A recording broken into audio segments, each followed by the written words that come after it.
بالله من الشيطان الرجيم. بسم الله الرحمن الرحيم.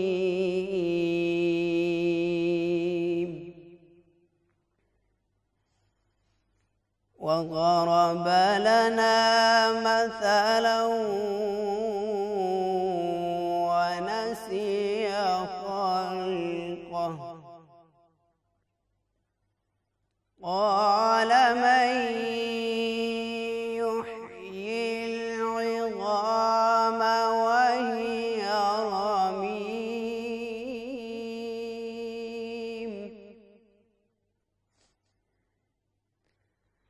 قل يحييها الذي أنشأها أول مرة وهو بكل خلق عليم.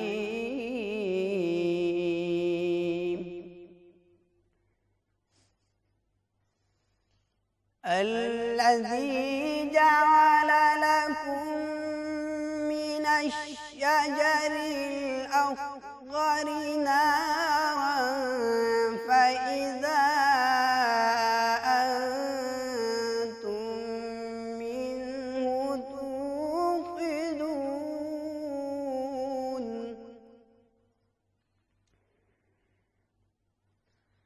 أوليس الذي خلق السماوات والأرض بقادر على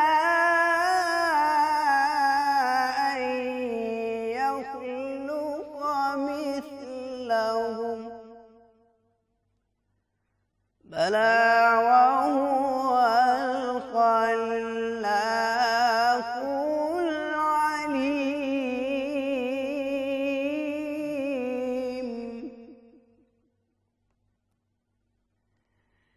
إنما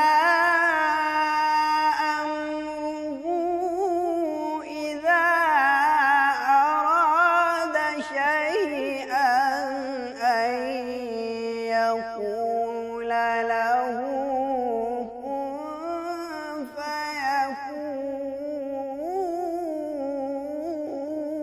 فيكون.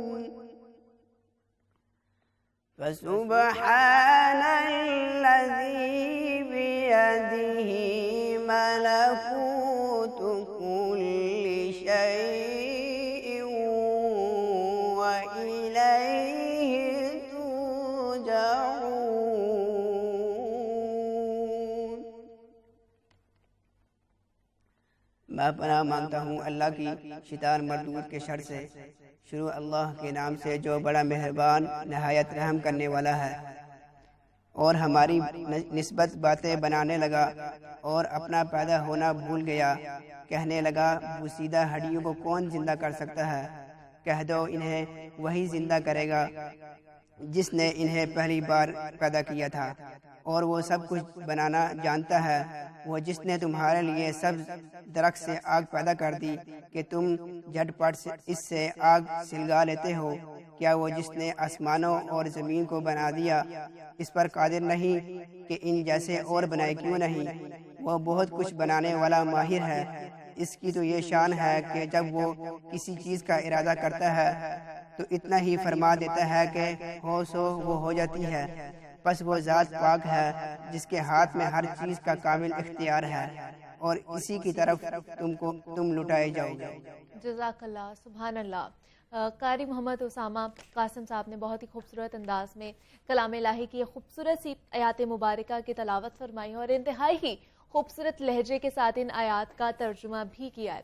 تو جناب لاہور نیوز کی رمضان ٹرانسمیشن جاگو لاہور میں آپ سب کو خوش آمدید کہتے ہیں. آپ کی میزبان منیبہ آصف آپ کی خدمت میں حاضر ہے. امید کرتی ہوں کہ آپ سب لوگ ٹھیک ٹھاک ہوں گے, آپ کا رمضان بھی اچھا گزرا ہوگا. اور رمضان تو اپنی تمام تر رحمتوں اور برکتوں کے ساتھ جاری و ساری ہی ہے, لیکن رمضان مبارک کے روزے نا ہر عاقل اور بالغ مسلمان پر فرض کیے جاتے ہیں. اور اس ماہ مقدس میں ہر مسلمان کی زیادہ سے زیادہ کوشش ہوتی ہے کہ وہ اللہ کے حکم پر عمل کرتے ہوئے روزے رکھے، اور رمضان کو خصوصی عبادات کا مہینہ بھی کہا جاتا ہے۔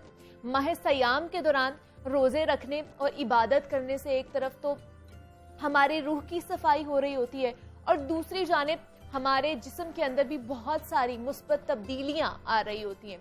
UAE میں امراض قلب کے ماہرین کی ایک ٹیم کی جانب سے ایک تحقیق کی گئی، جس کے مطابق رمضان میں روزے رکھنے والے افراد میں چربی بننے کا جو عمل ہے وہ بہت کم ہو جاتا ہے، جس کے نتیجے میں کولیسٹرول کا لیول جو ہے وہ مینٹین ہو جاتا ہے یا نیچے آ جاتا ہے، جس سے دل کے دورے اور دل کی دیگر بیماریوں کا خدشہ انتہائی کم ہو جاتا ہے۔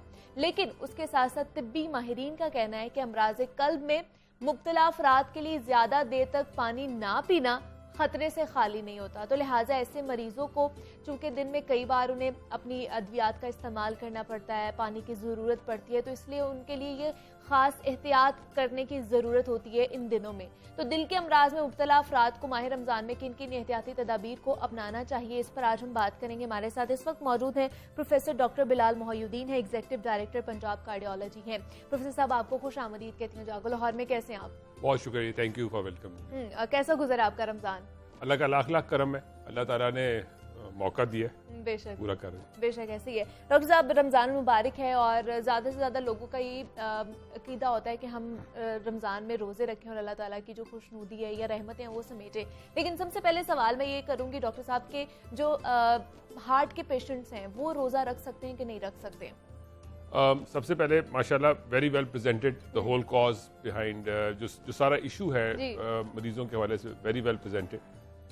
یہ جو ایک ٹرم ہے دل کا مریض، یہ ایک بہت بڑی ٹرم ہے، بہت براڈ ٹرم ہے۔ دل کے مریضوں کو آپ کو مختلف حصوں میں یا مختلف گروپس میں تقسیم کرنا پڑتا ہے۔ ایک وہ گروپ ہے مریضوں کا جن کو صرف ایک آدھ دفعہ کوئی دل کی تکلیف ہوئی تھی، اب ان کے اوپر شاید 1 یا 2 یا 3 ادویات وہ استعمال کرتے ہیں، اور ان کی زندگی کے طور طریقہ زندگی میں کوئی فرق نہیں ہے۔ ٹھیک، وہ دوڑتا بھی ہے، وہ بھاگتا بھی ہے، وہ جہاز بھی اڑاتا ہے، وہ ہر چیز کرتا ہے۔ تو یہ لوگ عام طور پہ ان کو آپ نہیں روکتے، ٹھیک، بالکل ایسا ایک ایونٹ ہوا تھا نکل گیا، ٹھیک ہے۔ لیکن ایک دوسری ایکسٹریم میں وہ لوگ ہیں جن کے گردے خراب ہیں، جن کو فالج بھی ہوا ہے، جن کے دل بھی کمزور ہے اور دل پراپر حرکت بھی نہیں کرتا، جس کو ہم ہارٹ فیلئر یا دل کی کمزوری کی طرف لے کے جاتے ہیں۔ تو یہ وہ لوگ ہیں جن کے لیے اللہ تعالیٰ نے چھوٹ بخشی ہوئی ہے، اور ان کے لیے شاید مناسب بھی یہی ہے کہ وہ اس تحفے کو استعمال کریں۔ پھر درمیان کے لوگ ہیں، وہ لوگ جن میں بیماری کی نوعیت اور شدت کا ایک تناسب ہے، اس کے لیے ظاہر ہے ان کا جو طبیب ہے، جو ان کا حکیم ہے جس سے وہ اپنا علاج کرواتے ہیں، اس سے ان کو رابطہ رکھنا لازمی ہے۔ ٹھیک ہے۔ شوگر خود ایک بیماری ہے جس کے ساتھ تقریباً کوئی 40% دل کے مریضوں کو شوگر ہوتی ہے، تو اس لیے وہ بھی ایک پورا حصہ ہے جس کا دھیان رکھنا لازمی ہے۔ اگر آپ روزہ برداشت نہیں کر سکتے تو اس لیے عام لوگوں کو میں عام طور پہ بالکل چھوٹا سا مشورہ ماہ رمضان کے آنے سے پہلے دے دیتا ہوں، وہ یہ کہ آپ ایک دفعہ ویسے روزہ رکھ کے دیکھ لیں، تاکہ رمضان کا روزہ بھاری بھی ہوتا ہے، اس کی اپنے حکمت بھی بہت ساری ہے۔ تو اگر آپ سے روزہ برداشت ہوتا ہے تو رکھیں، ورنہ اللہ تعالیٰ نے آپ کے لیے تحفے رکھے ہوئے۔ بالکل اسی طرح سے ایک عام آدمی کو سمجھنے کے لیے جو چھوٹی سی چیزیں ہیں وہ یہ، اگر آپ کی دوائیوں کا استعمال دن میں 2 سے زیادہ دفعہ ہے، یعنی کہ 3 دفعہ یا 4 دفعہ آپ کو دوائی لینی پڑتی ہے، تو اس کا مطلب ہے کہ آپ وہ روزے کی شدت کو نہیں کر پائیں، برداشت نہیں کر پاتے، اور آپ کے لیے مشکلیں پیدا ہو سکتی ہیں، یعنی کہ ہوں گی، ہو سکتی ہیں۔ اور جب اللہ تعالیٰ نے آپ پر فرض رکھا ہے کہ اپنی جان کی حفاظت کرنی، تو اس کا بھی تو دھیان کریں نا۔ جس وقت آپ دوائی استعمال کرتے ہیں تو ظاہر ہے دوائی کے ساتھ اور بھی بہت ساری چیزیں ہیں، کوئی پف فارم کی دوائی ہے، کوئی ٹیکے کے فارم کی دوائی ہے، جس کے اوپر بھی بہت ساری خیالات ہیں کہ نہیں جی وہ بھی روزہ کو خراب کرتی ہے، تو اس لیے آپ کے لیے مشکل ہو جاتا ہے۔ سمپل چیز، اگر آپ کی ادویات دن میں 1 یا 2 دفعہ کے بعد 3 یا 4 دفعہ کی ہیں تو پھر آپ کے لیے مشکل ہے روزہ رکھنا. ٹھیک ہے. اگر آپ کو صرف دل کی تکلیف ہے اور آپ اپنی زندگی صحیح طرح سے گزارتے ہیں تو آپ کے لیے روزہ بھاری نہیں. لیکن اگر آپ کو ساتھ ساتھ گردوں کی تکلیف ہے, جگر کی تکلیف ہے, جس کو ہم کوموربڈیز کہتے ہیں, کہ یعنی کہ جسم کا صرف ایک حصہ کمزور نہیں پڑا, بہت سارے حصے بھی کمزور ہیں, تو پھر آپ کے لیے موسٹ لائکلی روزہ رکھنا مشکل ہو سکتا ہے. تو جب اللہ تعالیٰ نے آپ کو تحفے عنایت کیے ہیں, اس بڑی ذات نے آپ کو تحفے عنایت کیے ہیں, تو کوئی شخص آپ کو تحفہ دیتا ہے تو وہ ناراض ہو جاتا ہے, اس کی ذات کا تحفہ تو لیکن میں ڈاکٹر صاحب یہاں پہ یہ پوچھنا چاہوں گی, جو آلریڈی لوگ دل کی بیماری میں مبتلا ہیں, ان کو پھر کس طرح کا اپنا لائف سٹائل اپنانا چاہیے؟ بے شک وہ روزے کی حالت میں ہے یا روزے کی حالت میں نہیں ہے, کس طرح لائف سٹائل ان کی موڈیفیکیشن ہونی چاہیے؟ دیکھیں جی, جہاں تک تعلق لائف سٹائل کا ہے نا, تو وہ ایک لائف سٹائل صرف رمضان کے لیے نہیں ہے, وہ تو ساری عمر کا ہے. آپ کو ساری عمر سچ بولنا چاہیے, صرف رمضان میں نہیں ہے, ساری عمر میں ہر وقت جہاں اللہ موقع دے زکوٰۃ ادا کریں, وہ ساری چیزیں ہر وقت ہوتے رہنا چاہیے. ہاں ظاہر ہے رمضان کا وقت جب آتا ہے تو ہم لوگ ذرا زیادہ احتیاط میں آ جاتے ہیں, تو غلطیوں سے پرہیز کرنا زیادہ اسٹرانگلی شروع کر دیتے ہیں. اس میں ادویات کے حوالے سے ایک چیز گائیڈ کر دیتا ہوں. آپ اس کو اس طرح سمجھ لیں کہ جو ہم لوگ صبح کو دوائی لکھتے ہیں تو یہ وہ دوائی ہے جس کے بعد ہم کھاتے پیتے رہتے ہیں. اچھا. اور شام کی دوائی جو ہم دیتے ہیں تو یہ وہ دوائی ہے جس کے بعد ہم کھانا پینا بند کر دیتے ہیں. ٹھیک ہے. تو پھر کیا ہوا, یعنی کہ صبح کی دوائی وہ ہوئی جو افطار ہوئی, ٹھیک ہے, اور شام کی دوائی وہ ہوئی جو سحری ہوئی. بہت سارے دل کے مریضوں کو ایسی ادویات دی جاتی ہیں جس کو پیشاب آور بھی کہا جاتا ہے, کہ اسے پیشاب زیادہ آتا ہے, یعنی کہ ان کے جسم سے پانی کو آپ کو ہر وقت خراج کرنا پڑتا ہے. تو ان کے لیے وہ دوائی افطاری پہ بہتر ہے, نہ کہ وہ سحری پہ لے تو ان کا سارا دن ہی خراب ہو جائے گا. سو ایک تو اس طرح کی چیزوں کی کریکشنز ہیں. دوسرا اپنی ورزش اور سیر کے حوالے سے جو چیز اہم ہے, ظاہر ہے انسان جب سیر کرتا ہے تو پیاس بھی لگتی ہے. اگر آپ سیر کرنے کے لیے نکلیں بالکل افطاری سے پہلے تو آپ پہلے ہی ڈی ہائیڈریٹڈ ہوتے ہیں, تو اس ڈی ہائیڈریشن کے عالم میں آپ مزید اپنے لیے پرابلمز کریٹ کر سکتے ہیں. اس ڈی ہائیڈریشن سے ہیمو کنسنٹریشنز کر کے اپنی شوگر کو لو کر کے اپنے لیے پرابلمز کریٹ کر سکتے ہیں. تو آپ کے لیے جو ورزش کا وقت جو سب سے بہترین ہے, اگر اللہ تعالیٰ نے آپ کو توفیق دی اور آپ تراویحوں کے لیے جاتے ہیں اور آپ عشاء کی نماز ادا کرتے ہیں, تو آپ عشاء کی نماز اور تراویح پڑھنے کے بعد واک کے لیے نکلیں, اس وقت ورزش کریں, کیونکہ اس کے بعد آپ کھا پی بھی سکتے ہیں اور آپ اس وقت تک جو آپ کی افطار ہے وہ بھی کافی حد تک ہضم ہو چکی ہوتی ہے.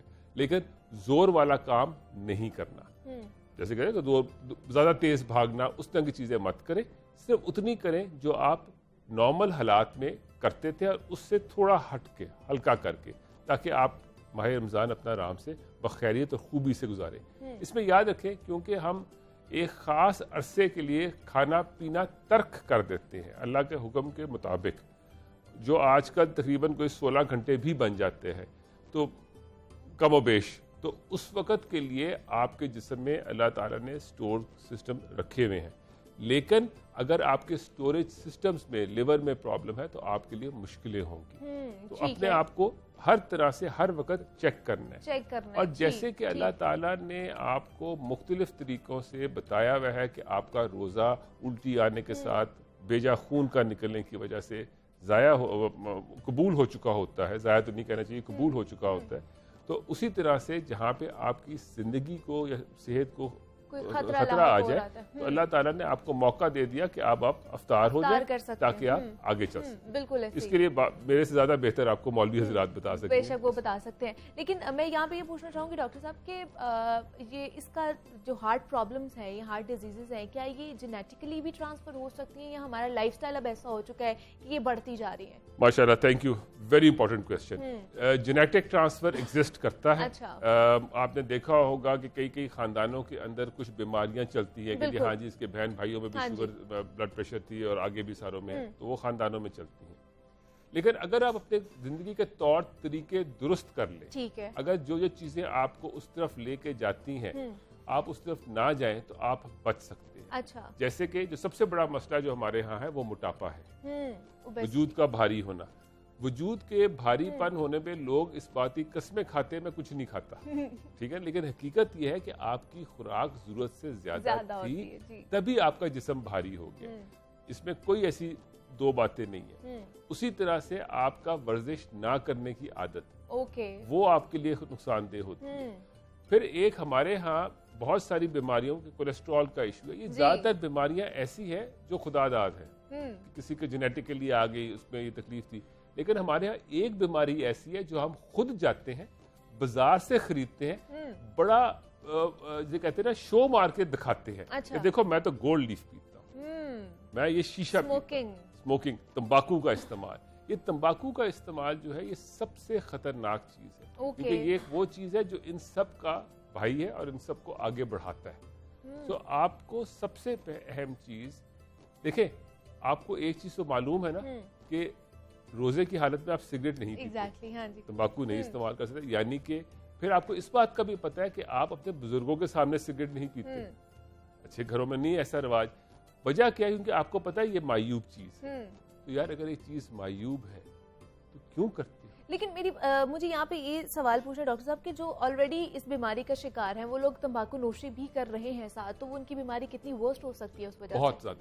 بہت زیادہ. یہ سگریٹ نوشی کا استعمال جسم کے اندر بہت ساری چیزیں پیدا کرتا ہے جس کی وجوہات کی بنا پر آپ کو ہارٹ اٹیک ہو سکتا ہے. اب آپ روزے کی حالت میں ہیں, آپ نے روزہ افطار کیا ہے اور اگلا کام آپ کرتے ہیں جا کے سگریٹ سگا لیتے ہیں. ابھی آپ کا جسم پراپر ایکویلیبریم پہ نہیں آیا, آپ پرابلم میں جا سکتے ہیں.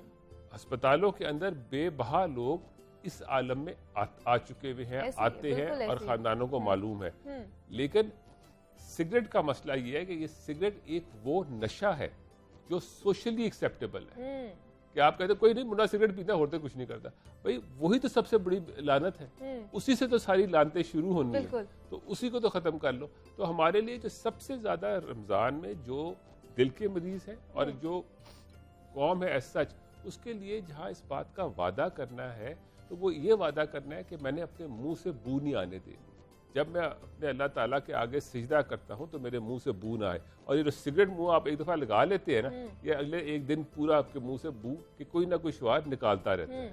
تو آپ کو اس رمضان میں اگر جو لوگ سگریٹ پیتے ہیں تو ان کو اپنے اللہ کو راضی کرنے کے لیے اس سگریٹ کو تاکہ ان کے منہ سے بو نہ آئے ترک کر دینا چاہیے. بالکل ایسا ہی ہے کہ اگر آپ 17 یا 15 سے 16 گھنٹے اگر آپ ایک چیز نہیں پی رہے ہیں تو ضروری نہیں ہے کہ اس کے بعد بھی آپ پئیں, تو ترک کر سکتے ہیں. اتنی ہمت آپ کے اندر ہونی چاہیے, خود آپ کے اندر آنی چاہیے اس چیز کو. مجھے تو کیا وجوہات ہیں, آپ کو کیا لگتا ہے کہ یہ جو دل کی بیماری ہے اب نوجوانوں میں بھی آتی جا رہی ہے, اتنی کیوں بڑھتی جا رہی ہے؟ اس میں ظاہر ہے جو آپ نے بات کی نا جینیٹکس ہے, اس میں ہماری ڈائٹ کے غلط پیٹرنز ہیں. ایک دو چیزیں جو خاص طور پہ ڈائٹ میں ڈیفائن کی گئی ہیں وہ تو ایک اوبیسٹی ریلیٹڈ ہے, اور پھر آپ کا ڈیپ فرائیڈ استعمال ہے جس کو ہم میک ڈونلڈز کے ساتھ ایسوسیٹ کرتے ہیں کہ ہم لوگ فاسٹ فوڈ کھا رہے ہوتے ہیں. لیکن رمضان میں بالخصوص دو اور خاص فاسٹ فوڈز آتے ہیں جو کہ آپ کے گھروں میں بنتے ہیں.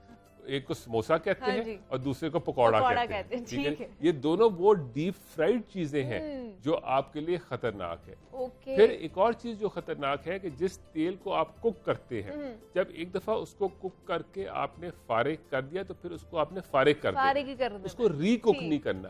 وہ جو ری کوکنگ ہے نا وہ تیل آپ کے لیے خطرناک ہے.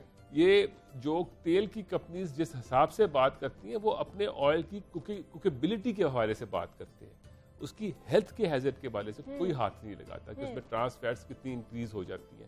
تو اس لیے بہت لازمی ہے کہ آپ ڈیپ فرائیڈ چیزوں سے رمضان کے اندر جتنا دور ہو سکے. اب مشکل یہی ہے, وہ کہتے ہیں مزہ ہی ہوتا ہے مجھے آتا ہے پکوڑا, لیکن میں نے کہا نہیں مجھے کہیں دکھا دو جہاں یہ لکھا ہے کہ آپ تم پہ لازم ہے کہ پکوڑا کھانا ہی کھانا ہے. ٹھیک ہے نا. اسی طرح سے ایک اور چیز شوگر کے مریضوں کے حوالے سے کھجور ہے. کھجور میں ہمارے ہاں شہر میں بہت سارے لوگ کھجور کو بہتر کرنے کے لیے نا اس کے اوپر شیرہ لگا دیتے ہیں.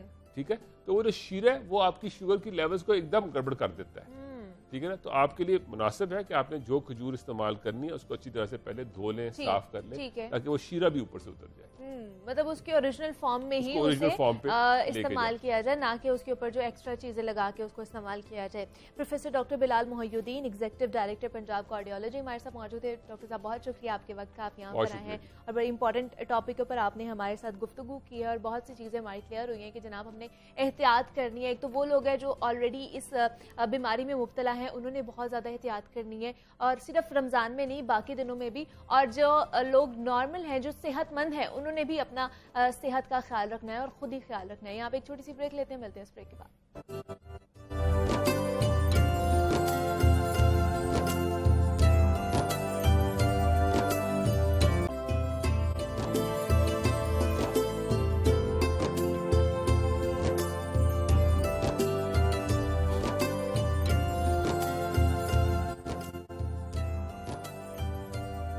Welcome back to Jago Lahore Ramzan transmission. Break سے ہم واپس آ چکے ہیں اور سیگمنٹ ہے ہمارا راہ حق، جس میں ہم روزمرہ زندگی کے حوالے سے درپیش مسائل کا حل ڈھونڈنے کی کوشش کرتے ہیں، اور عالم اسلام کے جید علماء کرام ہمارے ساتھ اس سیگمنٹ میں موجود ہوتے ہیں۔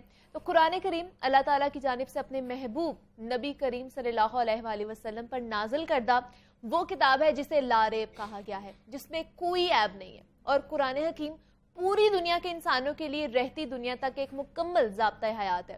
نبی اکرم صلی اللہ علیہ وآلہ وسلم نے قرآن حکیم کی فضیلت کیسے بیان کی ہے، آج ہمیں بتا رہے ہیں معروف عالم دین ہے پروفیسر ڈاکٹر عارف رشید صاحب ہمارے ساتھ موجود ہیں۔ جی ڈاکٹر صاحب۔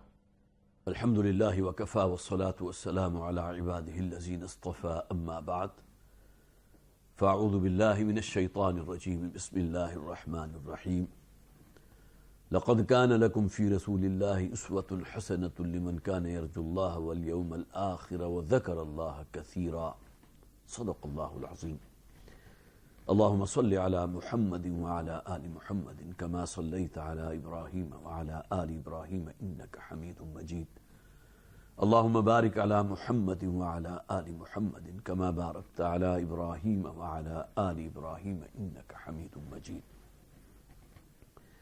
عن علي رضي الله تعالى عنه قال إني سمعت رسول الله صلى الله عليه وسلم يقول إنها ستكون فتنة قلت ما المخرج منها يا رسول الله قال كتاب الله فيه نبأ ما قبلكم وخبر ما بعدكم وحكم ما بينكم وهو الفصل ليس بالهزل من تركه من جبار قسمه الله ومن ابتغى الهدى في غيره أضله الله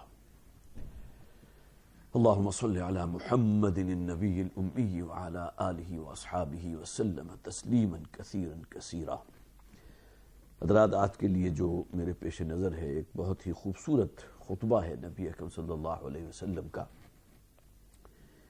کہ جو حضور نے ارشاد فرمایا عظمت قرآن حکیم کے ضمن میں، اور اس کے لیے جو جامع ترین عنوان میں قرار دیتا ہوں، عظمت قرآن کریم بزبان محبوب رب العالمین صلی اللہ علیہ وسلم۔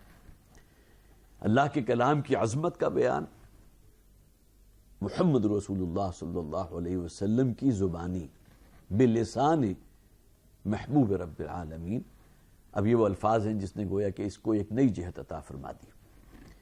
سب سے پہلی بات تو یہ سمجھ لیجئے کہ قرآن کی اصل عظمت کیا ہے، یا تو اللہ کو پتہ ہے یا اللہ کے رسول صلی اللہ علیہ وسلم جن پر قرآن نازل ہوا ان کو پتہ ہے۔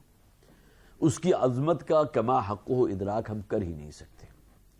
قدر گوہر شاہ داند یا بداند گوہری، بڑے پیارے الفاظ فارسی کا شعر ہے کہ کوئی ہیرا جو ہے، جو بہت قیمتی پتھر ہے یا ہیرا ہے، اس کی اصل قدر بادشاہ جانتا ہے، جس کے شب و روز اسی دھن میں بیتتے ہیں اسے معلوم ہے۔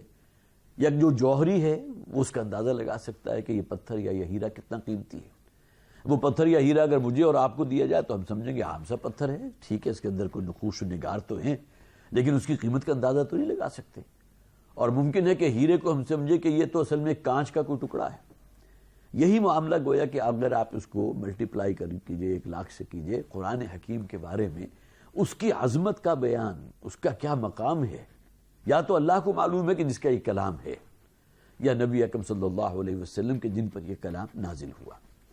اب یہ ایک حدیث ہے جو احادیث کی 2 کتب میں موجود ہے، ترمذی میں بھی ہے اور دارمی میں بھی ہے، اور اس حدیث کے راوی ہیں حضرت علی رضی اللہ تعالی عنہ۔ بہت خوبصورت الفاظ ہیں نبی اکرم صلی اللہ علیہ وسلم کے، جیسا کہ میں نے عرض کیا یہ مدح ہے قرآن کی نبی اکرم صلی اللہ علیہ وسلم کی زبان سے۔ حضرت علی فرماتے ہیں عن علی رضی اللہ تعالی عنہ قال انی سمعت رسول اللہ صلی اللہ علیہ وسلم یقول۔ عام طور پر آپ نے الفاظ سنے ہوں گے کہ فلاں صحابی عن ابی ہریرہ قال قال رسول اللہ صلی اللہ علیہ وسلم. یہاں شروع میں تو وہی حصہ عن علی رضی اللہ تعالی عنہ، لیکن آگے الفاظ کیا ہیں؟ انی سمعت رسول اللہ صلی اللہ علیہ وسلم. حضرت علی فرماتے ہیں میں نے خود سنا حضور کو یہ فرماتے ہوئے. گویا کہ ایک درجہ اس کا بلند ہو گیا کہ حضرت علی اس محفل میں موجود تھے جس میں نبی اکرم صلی اللہ علیہ وسلم نے خطبہ ارشاد فرمایا. انی سمعت، میں نے خود سنا حضور کو یہ فرماتے ہوئے. کیا فرماتے ہوئے؟ انہا ستکون فتنۃ، لوگوں ایک بہت بڑا فتنہ آنے والا ہے. اب فتنہ کسے کہتے ہیں؟ ہمارے ہاں اردو زبان میں لفظ مستعمل ہے. فلاں شخص آج بڑے فتنے میں پڑ گیا، فتنے میں مبتلا ہے. اس کے لیے بہت سی ڈائمنشنز ہو سکتی ہیں، لیکن فتنہ اصل میں آزمائش کو کہتے ہیں. قرآن میں یہ بھی کہا گیا انما اموالکم و اولادکم فتنہ. حالانکہ مال کو کون فتنہ سمجھتا ہے، لیکن سب سے بڑا فتنہ ہی مال ہے، جس کی وجہ سے انسان دوسرے کا خون بہانے سے بھی گریز نہیں کرتا، جس کی وجہ سے دشمنیاں نمول ہو جاتی ہیں اور عداوت اور دشمنی کے بیچ پڑ جاتے ہیں. تو مال اور اولاد کو قرآن نے فتنہ قرار دیا. انما اموالکم و اولادکم فتنہ. فتنہ اصل میں وہ کسوٹی ہے جس پر کوئی شے پرکھ لی جائے. یا عام الفاظ میں آپ کہیں گے ایک آزمائش ہے، ایک امتحان ہے، کوئی بڑا فتنہ ہے کہ جس میں مبتلا ہوگے. تو حضور نے خبر دی ایک آنے والے فتنے کی. اب ایک فتنہ وہ بھی تو ہے نا جو آج ہمارے اس دور میں موجود ہے، دجالی فتنہ، مادہ پرستانہ سوچ. جو کچھ بھی ہے کائنات ہے، خدا ودا ہے یا نہیں، ہمیں اس کا یقین ہی نہیں ہے. ہاں ایک ڈوگما ہے، ایک عقیدہ ہے اللہ کے بارے میں، مختلف مذاہب میں ہے. بڑی جی سے لکھے جانے والا گاڈ بھی موجود ہے، چھوٹی جی سے لکھے جانے والے بھی موجود ہیں. کوئی بہت سی دیویاں دیوتا ہیں، مہادیو بھی ایک موجود ہے. تو یہ تصور ہمیشہ سے موجود رہا ہے. تو گویا کہ وہ توجہات کہ جس میں انسان خدا کو نظر انداز کر دے، اصل توجہ کائنات پر ہو. اسی کو آگے بڑھائیے کہ اصل توجہ اپنے جسم کے اوپر، جو مادی وجود ہے، اندر کوئی روح موجود ہے یا نہیں، اس سے کوئی سروکار ہی نہیں. کسی شخص کی روح زندہ ہے، انسان تو زندہ ہے، تو جانور بھی ہیں، حیوان بھی زندہ ہیں، لیکن روح کیا ہے کہ جو گو اس کا تعلق اللہ کی ذات کے ساتھ ہے، وہ معرفت رب سے اس کا تعلق ہے. وہ ہے کہ روح وہ ہے جو انسان کو اس تقویٰ کے رستے پر اور آگے لے کر چلنے والی ہے. اسی طرح پھر اگلی بات اگر آپ دیکھ لیجئے کہ انسان یہ سوچے کہ اصل دنیا کی زندگی ہے جو نقد ہے، یہاں کی تکلیف ہے تو وہ محسوس ہوتی ہے، اور یہاں کا نفع ہے تو اس کی لذت بھی انسان حاصل کرتا ہے. آخرت ہوگی یا نہیں ہوگی اس کی تو خبریں ہم سنتے رہے ہیں، مختلف رسول انبیاء آ کر بتاتے رہے، لیکن ہمارا اس پر یقین نہیں. قرآن کہتا ہے ان نظن الا ظنا. آخرت پر تو ہم صرف ظن والا کوئی یقین رکھتے ہیں، وہ یقین قلبی والا یقین نہیں ہے. تو حضور نے فرمایا انہا ستکون فتنۃ، ان قریب ایک بہت بڑا فتنہ آنے والا ہے. قل، تو حضرت علی نے فوراً سوال کیا مل مخرج منہا یا رسول اللہ. اے اللہ کے رسول صلی اللہ علیہ وسلم، اس فتنے سے بچ نکلنے کی شکل کیا ہے؟ دیکھیے یہاں ذرا تھوڑا سا توقف کیجئے اور سوچئے کہ اگر کوئی اور شخص ہوتا، میں آپ ہوتے، فرض کیجئے اگر کوئی شخص اگر خبر دیتا کہ بہت بڑی آزمائش، بہت بڑا فتنہ آنے والا ہے، تو ہمارا پہلا سوال کیا ہوتا؟ وہ کب آئے گا؟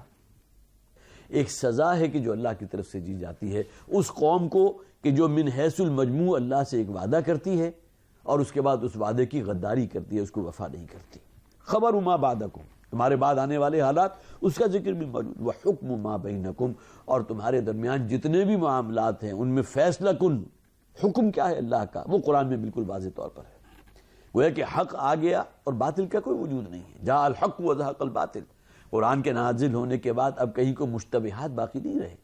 ہاں ٹھیک ہے، آنے والا دور ہے، اس میں نئی نئی چیزیں آئیں گی، اس میں اجتہاد کا درجہ جو دروازہ جو ہے وہ کھلا ہوا ہے، لیکن اجتہاد ہوگا وہ بھی اللہ کی کتاب اور اللہ کے رسول صلی اللہ علیہ وسلم کی دی ہوئی ہدایات اور فرامین کے نیچے. هو الفصل لیس بالہزل. یہ کتاب فیصلہ کن ہے، قرآن حکیم فیصلہ کن کلام ہے. لیس بالہزل، اس کو کہیں کوئی ہزلیات نہ سمجھنا، معاذ اللہ، کسی شاعر کا کلام نہ سمجھنا. وما هو بقول شاعر، یہ کسی شاعر کا کلام تو نہیں ہے، شاعری تو نہیں ہے. ہاں قرآن کے اندر ادب جو ہے اپنی اعلیٰ ترین سطح کے اندر موجود ہے، لہذا قرآن کو یہ بھی کہا گیا کہ اس کے اندر شاعری بھی ہے. وما هو بقول کاہن، یہ کسی کاہن کا قول نہیں ہے. ظاہر ہے کہ نبی اکرم صلی اللہ علیہ وسلم کی شخصیت کسی کاہن کی شخصیت تو نہیں تھی. قرآن حکیم فیصلہ کن کلام ہے، یہ ہزلیات پر مشتمل نہیں ہے، یہ کسی شاعر کا شاعرانہ کلام نہیں ہے، یہ اللہ کا کلام ہے. هو الفصل لیس بالہزل من ترکہ من جبار قسمہ اللہ. بڑے سخت الفاظ ہیں حدیث کے. حضور فرماتے ہیں جو شخص بھی قرآن کو ترک کر دیتا ہے، دیکھیے جہاں تک معاملہ عقیدے کا ہے، کوئی شخص کوئی مسلمان اس کا تصور نہیں کر سکتا ہے وہ قرآن کا انکار کر دے. اگر انکار کر دے گا تو مرتد ہو جائے گا. اسلامی حکومت ہوگی تو وہ جو ایک شرعی سزا ہے اس پر نافذ ہوگی. لیکن یہ کہ جو شخص قرآن سے اپنے تعلق کو منقطع کر لے، مانے تو یہ کہ یہ اللہ کا کلام ہے، لیکن یہ کہ اسے اپنا حفظ جان نہ بنائے، اس پر عمل کرنے کو تیار نہ ہو، قرآن کی ہدایات اور اوامر کو پاؤں تلے رو دے. من ترکہ من جبار قسمہ اللہ، جو اپنے کبر کی وجہ سے، اپنی سرکشی کی وجہ سے قرآن حکیم کو چھوڑ دیتا ہے، ترک تعلق کرتا ہے، قسمہ اللہ، اللہ تعالیٰ اسے ریزہ ریزہ کر دے گا. بڑے سخت الفاظ ہیں جیسا کہ میں نے عرض کیا اس حدیث میں آئے ہیں. وَمَنِ ابْتَغَى الْهُدَى فِي غَيْرِهِ أَضَلَّهُ اللَّهُ، اور جو شخص بھی اس کتاب کے علاوہ کہیں سے کوئی ہدایت حاصل کرنا چاہتا ہے اللہ اسے گمراہ کر دے گا. الہدا تو قرآن ہے نا، جیسے کہ سورہ بقرہ کی وہ آیت ہے جس میں رمضان کے روزوں کا ذکر موجود ہے، شہر رمضان الذی انزل فیہ القرآن ھدی للناس، تمام لوگوں کے ہدایت ہے، ہدایت نامہ ہے جو اللہ تعالیٰ نے دیا ہے، ھدی للمتقین بھی ہے. تو جو شخص بھی قرآن کو بائی پاس کرتا ہے، قرآن کے علاوہ کہیں اور سے رہنمائی حاصل کرنا چاہتا ہے، اپنا کوش کشکول لے کر جو ہے روپے پیسے کے لیے نہیں، اپنے کلچر کو، اپنے جو روایات ہیں ان کو اڈاپٹ کرنے کے لیے کسی اور کا رخ کر رہا ہے، قرآن اور سنت رسول صلی اللہ علیہ وسلم اگر اس کے پیش نظر نہیں ہے، تو فرمایا من ترکہ، جو شخص بھی اس قرآن کو ترک کرے گا، اس سے ہدایت اس قرآن کے علاوہ کہیں اور سے حاصل کرنا چاہتا ہے، اضلہ اللہ، اللہ تعالیٰ اس کو گمراہ کر دے گا. وَهُوَ حَبْلُ اللَّهِ الْمَتِينُ، یہ قرآن ہے جو اللہ کی مضبوط رسی ہے. دیکھیے حبل کا لفظ آتا ہے رسی کے لیے. سورہ آل عمران کی آیت نمبر 103 میں فرمایا گیا وَاعْتَصِمُوا بِحَبْلِ اللَّهِ جَمِيعًا وَلَا تَفَرَّقُوا، اللہ کی رسی کو مضبوطی سے مل جل کر تھام لو اور باہم تفرقے کا شکار نہ ہو. اب اگر کوئی شخص جو ہے اس کے اوپر اعتراض کرے اللہ کی کون سی رسی ہے، کہاں لٹکی ہوئی ہے، معاذ اللہ ثم معاذ اللہ، اس لیے کہ جو دریدہ دہن قسم کے لوگ ہوتے ہیں ان کی زبانوں کو تو آپ نہیں روک سکتے. یہ قرآن نے کیا بات کر دی، اللہ کی رسی لٹکی ہوئی ہے اس کو پکڑ لو، کہاں ہے وہ رسی، ہمیں تو نظر نہیں آتی، معاذ اللہ. یہاں گویا کہ ہمیں محتاج ہونا پڑتا ہے نبی اکرم صلی اللہ علیہ وسلم کی حدیث کے، کہ جس میں حضور نے یہ حدیث مبارکہ حضرت علی رضی اللہ تعالی عنہ قرآن حکیم کی مدح فرما رہے ہیں، اس کی عظمت کا بیان فرما رہے ہیں، اور حضور فرما رہے ہیں ہوا حبل اللہ المتین، یہ قرآن ہے اللہ کی مضبوط رسی. بات بالکل صاف ہو گئی کہ سورہ آل عمران میں جو کہا گیا تھا کہ اللہ کی رسی کو مضبوطی سے مل جل کر پکڑ لو، تو اللہ کی رسی سے مراد کیا ہے، قرآن حکیم ہے. ہوا حبل اللہ المتین، یہ قرآن ہے اللہ کی مضبوط رسی. اب یہاں مجھے خاص طور پر ایک بہت ہی پیارا واقعہ سیرت نبوی کا صلی اللہ علیہ وسلم وہ یاد آ رہا ہے. حضرت عمر رضی اللہ تعالیٰ عنہ راوی ہیں، ترمذی شریف میں یہ روایت بھی موجود ہے کہ ایک دن حضور فجر کے وقت یا فجر سے کچھ قبل جو ہے اپنے حجرے کا پردہ اٹھا کر، حضور کا حجرہ جو تھا وہ مسجد نبوی کے بالکل ساتھ تھا. گویا کہ آج جو مسجد نبوی کا صحن ہے، جو اصحاب صفہ جہاں بیٹھا کرتے، جو آج بھی صفہ کے ایک چبوترا بنا ہوا ہے، وہ حضور کے حجرے کے بالکل ساتھ تھا. اور حضور کی جو تدفین ہوئی ہے وہ آپ کے اپنی اسی حجرے میں ہوئی ہے. تو آج بھی گویا کہ وہ مقام موجود ہے، آپ جاتے ہیں اللہ کے رسول صلی اللہ علیہ وسلم کے لیے درود و سلام بھیجتے ہیں، اور پھر جن لوگوں نے آپ سے کہا ہوتا ہے ان کی طرف سے بھی پیغام پہنچاتے ہیں. تو حضور اپنے حجرے سے جب باہر تشریف لائے تو آپ نے دیکھا کہ مسجد نبوی کا چھوٹا سا صحن تھا، وہ اصحاب صفہ جو وہ بھی موجود تھے، اور قرآن حکیم کا جو ہے درس و تدریس کا معاملہ ہو رہا تھا، اس کو سمجھنے سمجھانے کا معاملہ ہو رہا تھا.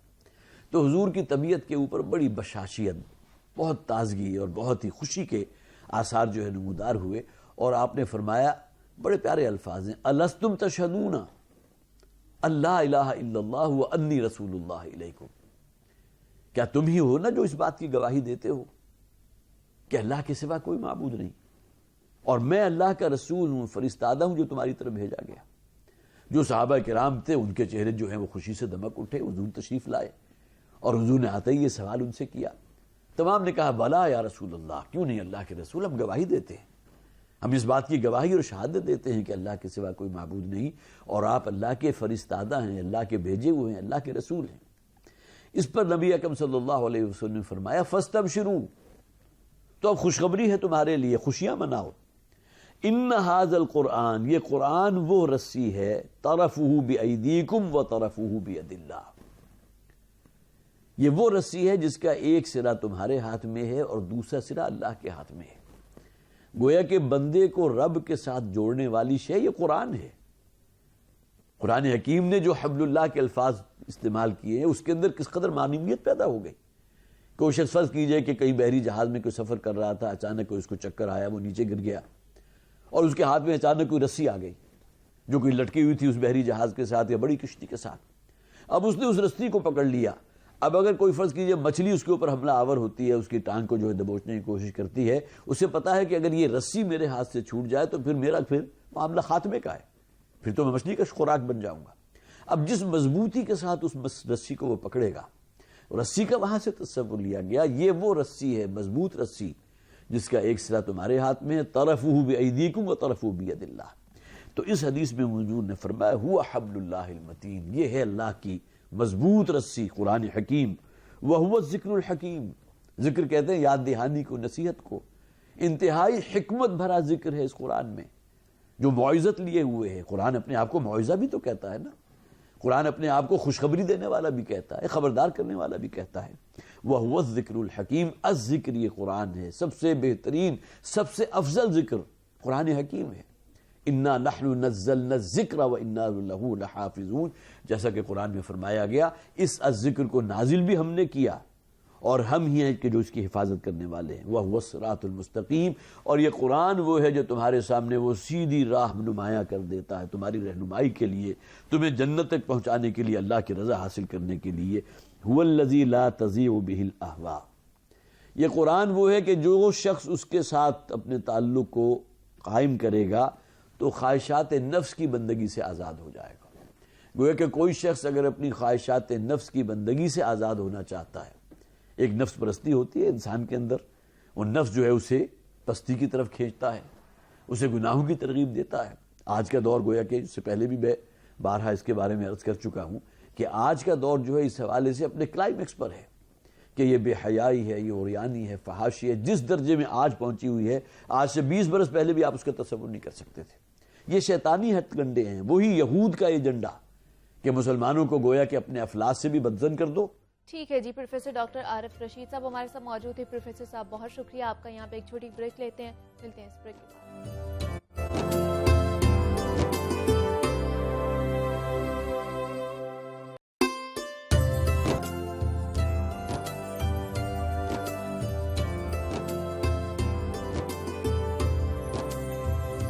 Welcome back to Jago Lahore Ramzan transmission. آپ لوگ دیکھ رہے ہیں اور ماہ رمضان جو ہے اپنی تمام تر رحمتوں، رانائیوں اور برکتوں کے ساتھ جاری و ساری. اور جیسے ہی رمضان المبارک کا آغاز ہوتا ہے نا تو جناب ہم سب کی کوشش ہوتی ہے کہ ہم زیادہ سے زیادہ اللہ تعالیٰ کی خوشنودی حاصل کر سکیں، عبادات زیادہ سے زیادہ کریں، ہم جو ہے اس کی رحمتیں زیادہ سے زیادہ سمیٹ سکیں. اور رمضان المبارک ہمیں سکھاتا بھی یہی ہے کہ ہم لوگوں نے ایک دوسرے کا خیال رکھنا ہے، ایک دوسرے کی مدد کرنی ہے. اور ان لوگوں کو خاص طور پر ہم لوگوں نے یاد رکھنا ہوتا ہے جو رمضان مبارک کی جو بنیادی ساعتیں ہوتی ہیں، جو بنیادی رحمتیں ہوتی ہیں، وہ بھی مستفید انہیں نہیں ہوتی، یا وہ بھی بنیادی رحمتوں سے جو ہے وہ فراہم انہیں نہیں ہو رہی ہوتی.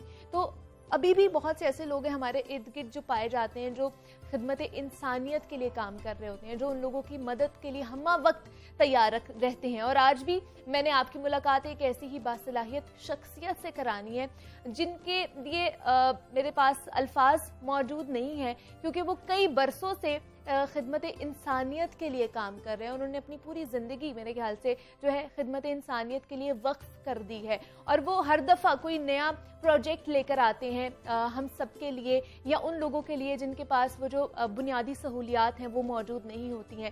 تو آج ان سے بات کریں گے، ان سے جانیں گے کہ مزید کیا کیا ڈیولپمنٹ ہو رہی ہے. تو میں جب بھی ان سے ملاقات کرتی ہوں، میری گفتگو ہوتی ہے، جب بھی وہ میرے شو میں آتے ہیں تو مجھے نا ایک پراؤڈ فیل ہوتا ہے اپنے آپ پہ کہ شکر ہے کہ ابھی بھی ایسے لوگ موجود ہیں جو انسانیت کے لیے سوچتے ہیں یا ان کے لیے بات کرتے ہیں، ان کے لیے ہمہ وقت تیار رہتے ہیں، جدوجہد کر رہے ہوتے ہیں. تو جناب میں بات کر رہی ہوں ڈاکٹر امجد ثاقب صاحب کی. اخوت فاؤنڈیشن کے فاؤنڈر ہیں اور چیئر پرسن بھی ہے. ڈاکٹر صاحب آپ کو خوش آمدید کہتی ہوں جاگو لاہور میں. کیسے ہیں آپ؟ تھینک یو ویری مچ جی، میں بڑا مشکور ہوں، آپ نے اتنے اچھے الفاظ میں میرا تعارف کروایا.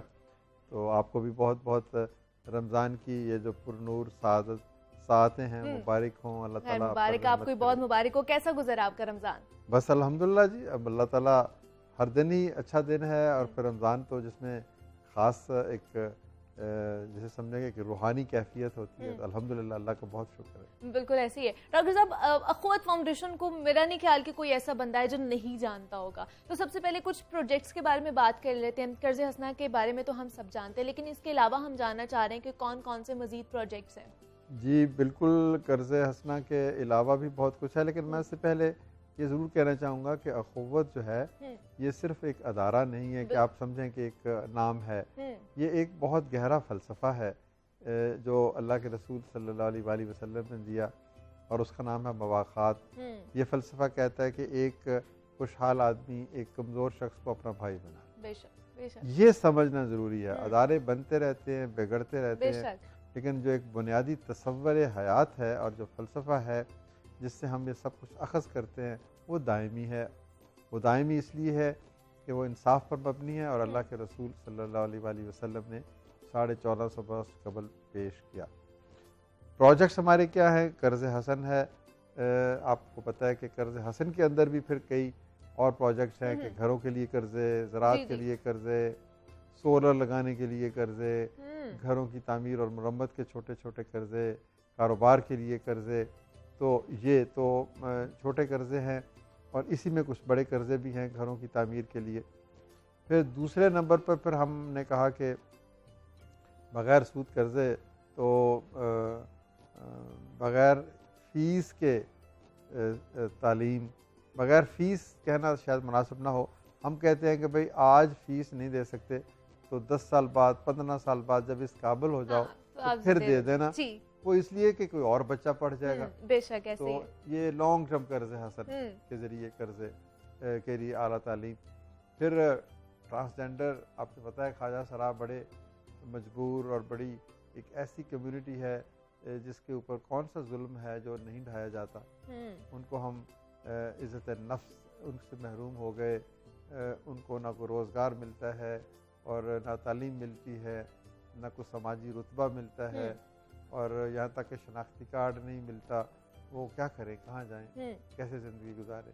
تو یہ ہمارا تیسرا شعبہ ہے۔ پھر ایک ہمارا شعبہ ہے جس میں ہم مواخات کا اظہار کپڑوں کے تقسیم کے ذریعے سے کرتے ہیں۔ ٹھیک ہے، یعنی کلوز بینک ہم نے بنایا ہوا ہے۔ اچھا، اس بینک میں پیسے جمع نہیں ہوتے، اس بینک اچھا، میں آپ کی طرف سے ہمیں کپڑے ملتے ہیں، اور ہم ان کپڑوں کو صاف ستھرا کر کے، استری کر کے، خوبصورت لفافوں میں پیک کر کے ان کو دے دیتے ہیں جن کے پاس نہیں ہوتے۔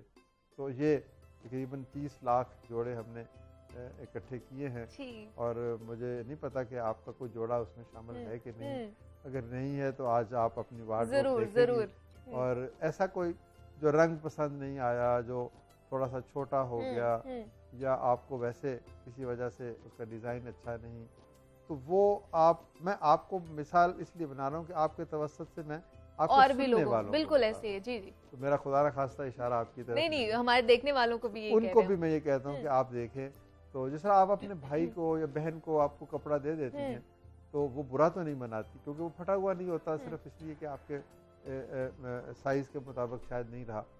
تو یہ بہن بھائی جو ہمارے غریب ہیں، ان کی خوشیوں میں آپ کا پرانا سوٹ جو ہے نا، ان کا نیا سوٹ بن گیا۔ تو ہم نے 30 لاکھ جوڑے دیے، وہ ہمارا کام ہے۔ پھر اس کے بعد ایک چھوٹا سا ہیلتھ کا بھی انیشیٹو ہے، اچھا، اس میں ہم ڈائبٹیز اور ہیپاٹائٹس کے مریضوں کا علاج کرتے ہیں۔ اچھا ٹھیک ہے، پھر اس میں گینگرین ایک بیماری ہے جس میں بعض اوقات ڈائبٹیز کی وجہ سے وہ خون کی گردش پاؤں میں رک جاتی ہے، تو زخم ہوتا ہے، تو پھر وہ ڈاکٹر کہتے ہیں کہ یہ پاؤں کاٹنا پڑے گا۔ تو ہم نے پھر کچھ ایسے وہاں پر ڈاکٹرز اور پیرامیڈکس بھرتی کیے ہیں جو اس زخم کی جو کیسے کہتے ہیں نا کہ مرہم پٹی کر لیتے ہیں، اور اس کے ذریعے سے وہ ایمپوٹیشن بچ جاتی ہے۔ تو یہ ایک کام ہے۔ پھر جب رمضان آتا ہے یا کوئی خدا نہ خواستہ اور کوئی آفت، کوئی عرضی سماوی آفت آتی ہے، تو پھر ہم لوگوں کو کھانا بھی کھلاتے ہیں، راشن بھی پیش کرتے ہیں، اور آج کل رمضان ہے تو ہم ضرورت مند لوگوں کو جس حد تک ممکن ہے ہمارے وسائل، تو ہم ان کو کھانا کھلاتے ہیں، راشن بیگز دیتے ہیں۔ تو یہ سارے تو کام ہیں، لیکن میرے نزدیک سب سے بڑی چیز وہ فلسفہ ہے، اور دوسری بڑی چیز وہ امید ہے کہ ہم لوگوں کو مایوس نہیں ہونے دیتے. ہم کہتے ہیں کہ مایوسی گناہ ہے، بے شک. تو جو شخص خدا سے مایوس ہو گیا، یعنی مایوسی کفر کی حد تک میں سمجھتا ہوں کہ غلط ہے. تو زندہ رہنا ہے، زندگی ایک تحفہ ہے، ایک نعمت ہے. تو ہم نے ایک امید اور یقین کی کیفیت معاشرے میں دی ہے. 160 ارب روپے دے کر یہ ثابت کیا کہ دینے والے بھی ہیں، اور پھر یہ بھی ثابت ہوا کہ لے کر واپس کرنے والے بھی ہیں کہ شرح ریکوری 99.9% ہے. تو یہ ایک چیزیں ہیں. تو ہم نے بین الاقوامی سطح پر پاکستان کا تاثر خوبصورت کیا ہے، لوگوں کو پتہ چلا ہے، لوگ حیرت زدہ ہیں کہ اس معاشرے میں اتنے زیادہ اچھے لوگ ہیں. تو یہ ساری چیزیں ہیں، بس اب آپ دیکھ لیں. دوسرا، جیسے ابھی آپ نے بات کی تعلیمی ادارہ بنانے کے حوالے سے، میں اس پہ اسپیسیفکلی پوچھنا چاہوں گی کہ وہ کیسے خیال آیا کہ اب آپ نے تعلیمی ادارہ بھی بنانا ہے؟ اس میں بھی آپ نے 10 سال تو ہم نے صرف چھوٹے قرضے دیے کاروبار کے لیے. بالکل. پھر آہستہ آہستہ ہمیں احساس ہوا کہ یہ جو ہے یہ ایک طرح سے نا فائر بریگیڈ کا کام ہم کر رہے ہیں. اچھا. کہیں آگ لگی ہوئی ہے، آپ نے فوراً جا کر بجھا دی. کوئی شخص بھوکا ہے یا اس کو بچوں کو کھانا نہیں ملتا، تو روزگار نہیں ہے، تو اس کو آپ 10 20 30 40 50 ہزار روپے دے دیں. یہ ہے امیڈیٹ ریڈریسل آف پاورٹی. لیکن ایک لانگ ٹرم پاورٹی کی جو ایلیویشن ہے، یا کسی معاشرے کی جو تعمیر ہے، یا کسی معاشرے کو مضبوط بنیاد جو چیز فراہم کرتی ہے، وہ اعلیٰ تعلیم. تو پھر ہم نے کہا کہ اعلیٰ تعلیم کی طرف جانا چاہیے. ماڈل وہی ہے، دیتے ہیں وہاں بھی قرضہ ہے. اچھا. لیکن ہم وہ کہتے ہیں کہ یہ قرضہ آپ نے واپس اس وقت کرنا ہے جب آپ قرضہ واپس کرنے کے قابل ہو جائیں گے. اب جب ڈاکٹر بن جائیں گے، انجینئر بن جائیں گے، کوئی سافٹ ویئر کا کام سیکھ لیں گے، کوئی کمپیوٹر ٹیکنالوجی میں چلے جائیں گے، کوئی انٹرپرینورشپ کا کام کر لے چلے جائیں گے، یا لاہور نیوز میں آپ اینکر بن جائیں گے. مطلب آپ اپنے کریئر میں سیٹل ہو جائیں گے، اپنے پیروں پہ کھڑے ہو جائیں گے، تب آپ واپس کر سکتے ہیں. لیکن پھر مجھے بتائیے کہ اس ادارے میں جو پڑھنے والے اسٹوڈنٹس ہیں، طلبہ و طالبات ہیں، ان کو کیسے آپ لوگ ڈھونڈیں گے؟ یہ بھی ہم نے ایک بڑا اس میں الحمدللہ اللہ تعالیٰ نے ہمیں سی رستہ دکھایا کہ ہم 20% بچے ہر صوبے سے لیتے ہیں. اچھا، ٹھیک ہے. ایک ریزیڈینشل ہم نے کالج بنائے ہیں جہاں پر رہائش بھی ہوتی ہے، پڑھائی بھی ہوتی ہے. تو دو معیار ہیں ہمارے. ایک تو یہ ہے کہ نمبر بہت اچھے ہونے چاہیے، پھر اس کے بعد یہ ہے کہ ان کے وسائل اتنے نہ ہوں کہ وہ پڑھ سکیں. اچھا. یعنی کم وسائل کے لوگ ہوں. پھر تیسری چیز یہ ہے کہ ہم نے کہا کہ پورے پاکستان کے بچے وہاں پر رہنے، اس لیے ہم نے اس کو ریزیڈینشل بنایا، کیونکہ بچے باہر سے آئیں گے تو رہیں گے کہاں پہ. تو یہ کچھ بنیادی چیزیں ہیں. ہم پورے پاکستان کے ہر صوبے میں جاتے ہیں، وہاں پر جا کر ٹیسٹ لیتے ہیں. تو یعنی پہلے تو اسکریننگ ہوتی ہے نا کہ وہ کتنے نمبر انہوں نے اپنے بورڈ میں لیے. ٹھیک ہے. پھر سیکنڈ ہم خود بھی امتحان لیتے ہیں کہ کہیں کوئی یہ غلط طریقے سے نمبر تو نہیں لیے گئے. پھر ان کی فیملی کا انٹرویو کرتے ہیں، بچے کا سائیکولوجیکل ٹیسٹ کرتے ہیں. تو چھان بیننے کے بعد بہترین بچوں کو ہم ڈھونڈ کے لاتے ہیں، اور ان کے اوپر بہترین اساتذہ کے ذریعے سے ان کی ہم مدد کرتے ہیں، ان کو پڑھاتے ہیں، تربیت دیتے ہیں. تو اس طریقے سے یہ سب چیزیں. لیکن ڈاکٹر صاحب، میں یہاں پہ یہ ضرور پوچھنا چاہوں گی، جو تعمیر کی جا رہی ہے یونیورسٹی، اخوت یونیورسٹی، اس میں اس کی تعمیر میں کوئی مشکلات کا سامنا بھی کرنا پڑ رہا ہے آپ لوگوں کو کہ نہیں؟ جی، مشکلات بھی آپ کہہ سکتی ہیں، لیکن ہم اس کو چیلنج کہتے ہیں. اچھا. اپرچونٹی بھی کہتے ہیں. جی. کہ بھئی آپ نے بنانا ہے، آپ کو کروڑوں روپے چاہیے، بے شک، جگہ چاہیے، عمارت چاہیے، استاد چاہیے، فیکلٹی چاہیے پوری. بالکل ایسے ہی ہے. جب آپ نے پیسے نہیں لینے، اس امید میں پڑھانا ہے کہ یہ پیسے تو ابھی 10 سال بعد آئیں گے، تو چلیں 10 سال بعد تو پھر وہ شروع ہو جائے گا آنا، لیکن اس وقت تک کیا کریں؟ تو پھر ہم آپ کے پاس آتے ہیں، آپ جیسے مخیر حضرات کے پاس جاتے ہیں، ان لوگوں کے پاس جاتے ہیں جن کو اللہ نے بہت کچھ دے رکھا ہے. اگر ان کے 2 بچے کسی بہت اعلیٰ یونیورسٹی میں پڑھ رہے ہیں، بیرون ملک پڑھ رہے ہیں، تو ان کو بھی تو چاہیے کہ کم از کم ایک بچے کو پاکستان میں پڑھا دیں. تو پھر یہ ایک سوسائٹی کی مجموعی ایک چیلنج بن جاتا ہے. تو ہم جو چیلنج ہمارا ہے وہ دراصل ہمارا نہیں ہے، وہ بحیثیت قوم ہم سب کا ہے. سب کا ہے. کیونکہ یہ بچے اگر نہیں پڑھیں گے تو نقصان ہمارا تو ہوگا ہی، پورے پاکستان کا پاکستان کو، ہمارے مستقبل کا، ہمارا فیوچر جو ہے وہ رسک پہ پڑ جائے گا. تو ڈونر جو ہیں آپ کو پھر ڈونیٹ کر رہے ہیں، عطیات دے رہے ہیں. یہ آج بھی میں آپ کے توسط سے آج کے مہینے سے کہ یہاں پر آپ زکوٰۃ بھی دے سکتے ہیں، عطیات بھی دے سکتے ہیں، فطرانہ بھی دے سکتے ہیں. تو جو کچھ بھی آپ چاہیں تو اللہ تعالیٰ اس کو قبول کرے. بے شک. تو اس مہینے میں دینے کی جو سعادت ہے اور زیادہ اس میں اضافہ ہو جاتا ہے. تو کس طرح پھر جو لوگ ہمارے پلیٹ فارم سے آپ کو دیکھ رہے ہیں وہ کس طرح آپ کو ڈونیٹ کر سکتے ہیں؟ کہاں پر جانا ہے انہیں؟ وہ آن لائن کسی بھی بینک میں اخوت کے نام پر کر سکتے ہیں. ہماری ویب سائٹ پہ چلے جائیں، وہاں پر ہمارے بینک اکاؤنٹس کے نام لکھے ہوئے ہیں. ٹھیک. ہمیں چیک کراس کر کے اخوت کے آفس میں ڈیلیور کر سکتے ہیں.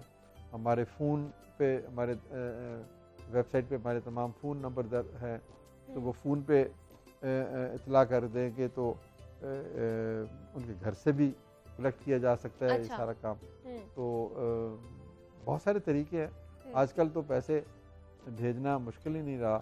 آپ کسی بھی طریقے سے آن لائن مختلف اور حوالوں سے دے سکتے ہیں، مختلف ذریعے سے آپ لوگ بھیج سکتے ہیں. لیکن میں یہاں پہ یہ پوچھنا چاہوں گی ڈاکٹر صاحب، کب تک آپ کو لگتا ہے کہ یہ جو یونیورسٹی ہے یہ مکمل ہو جائے گی، بن جائے گی؟ دیکھیں ابھی ہم نے کالجز بنائے ہیں، چکوال میں ہے، قصور میں ہے، فیصل آباد میں ہے. تو انشاءاللہ ہم چاہیں تو 1 سال میں چارٹر لے سکتے ہیں، لیکن ہم خود سے ذرا تھوڑا سا اور کنسولیڈیٹ کرنا چاہتے ہیں. یونیورسٹی بننا سے کہیں آسان ہے کہ آپ پوسٹ گریجویٹ کالج بنا لیں. ہمارے مطلب BS ڈگری ہم دے رہے ہیں، انڈر گریڈ کی ڈگری دے رہے ہیں، تو ہم پنجاب یونیورسٹی کے ساتھ افیلیٹڈ ہیں. تو ہمیں یونیورسٹی کو بنانے کی کوئی جلدی نہیں ہے. ہمیں بہترین جو ہے نا ایک طالب علموں کی ایک فصل تیار کرنے کی جلدی ہے کہ کچھ نہ کچھ بچے پڑھنا شروع کر دیں. تو جب ہمارے وسائل میں اضافہ ہوگا انشاءاللہ یونیورسٹی کا اسٹیٹس وہ بھی حاصل ہوگا. لیکن ابھی آپ لوگوں نے کیا حساب کتاب کتنا لگایا کہ کل کتنا خرچہ آنا ہے اس کی تعمیر پر؟ دیکھیں اس کے لیے تو اسکائی از دی لمٹ. مطلب آپ ایک فیکلٹی کم از کم یونیورسٹی کے لیے 4 فیکلٹیز ہونی چاہیے. بالکل. تو آپ کی 4 بھی ہو سکتی ہیں، 8 بھی ہو سکتی ہیں، جتنے آپ بڑھانا چاہیں اتنی بڑھا. 100 فیکلٹیز بھی ہو سکتی ہیں دنیا میں. تو وہ تو دیکھیں آکسفورڈ یونیورسٹی کا نام آپ نے سنا، ہارورڈ کا سنا، تو یہ ایک دن میں نہیں بنی. مطلب 500 600 سال پرانی ہیں آکسفورڈ اور کیمبرج. تو آج اگر آپ بیج بوتے ہیں تو ایک بڑا درخت جس کے سائے میں کوئی لوگ آرام کر سکے تو اس کو وہاں تک پہنچنے میں وقت لگے گا. بے شک ایسے ہی. تو یہ کوئی ہمیں کوئی جلدی نہیں ہے کہ ہم چاہتے ہیں کہ یہی بچے جو پڑھیں یہی اس یونیورسٹی کو اور وسعت دیں، یہ کنٹریبیوٹ کریں، یہ ڈونیٹ کریں، یہ اس کے ہمارے سکسیسرز بنیں. تو الحمدللہ قافلہ تو چل پڑا ہے. تو اب انشاءاللہ تعالی منزل تک پہنچے گا. ہم ہزاروں بچوں کو پڑھانا چاہتے ہیں. بے شک. اور انشاءاللہ یہ جو آپ کا انیشیٹو ہے یہ جلدی مکمل ہوگا. دوسرا میں ٹیکسز کے حوالے سے ڈاکٹر صاحب پوچھنا چاہوں گی، جو آپ کو عطیات ملتی ہیں یا جو ڈونیٹ کیا جاتا ہے اس پہ ٹیکس کی چھوٹ بھی میسر ہوگی؟ الحمدللہ ہمارے ادارے کو فیڈرل بورڈ آف ریونیو کے ساتھ ہم رجسٹرڈ ہیں. اچھا. اور ہمارا نظام بڑا شفاف ہے کیونکہ یہ غیر منافع بخش کام کام کرتے ہیں، تو اس لیے ہمیں ٹیکس کی ایگزمپشن حاصل ہے.